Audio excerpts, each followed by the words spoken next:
আজকে যুবক যুবতী একসাথে চলাফেরা করে। আমার ছেলে একটা বেগানা মেয়ের সাথে চলতেছে, আমি আমার ছেলেকে বাধা দেই না, এ কারণে আমার ছেলের জীবন ধ্বংস হয়ে যাইতেছে, এজন্য আমি পিতা হয়ে দায়ী।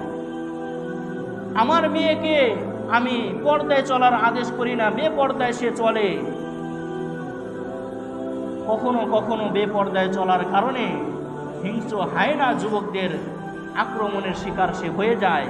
পরবর্তীতে ওই যুবতীর মেয়ে, ওই যুবতীর মা বাবা আফসোস করতে থাকে, আমি যদি আমার মেয়েকে বেপর্দায় বাহিরে বের না করতাম, তাহলে যুবকেরা এই গুনাহের কাজটা করার দুঃসাহস করত না। তাহলে যুব সমাজ আজকে ধ্বংসের যে কারণগুলো রয়েছে, এর 2 নম্বর কারণ হলো নারী পুরুষ অবাধ মেলামেশা করার কারণে। আমার ছেলে মেয়ে বান্ধবী নিয়ে ঘুরে, আমি কিছু বলি না। আমার ছেলে মেয়ে বান্ধবী নিয়ে ঘুরতেছে, আমি কিছু বলি না। আমার মেয়ে ছেলে বান্ধবী নিয়ে ঘোরাফেরা করে, আমি কিছু বলি না। এটা আজকে যুবক যুবতীদের জীবন ধ্বংসের জন্য মা বাবাও দায়ী আছে।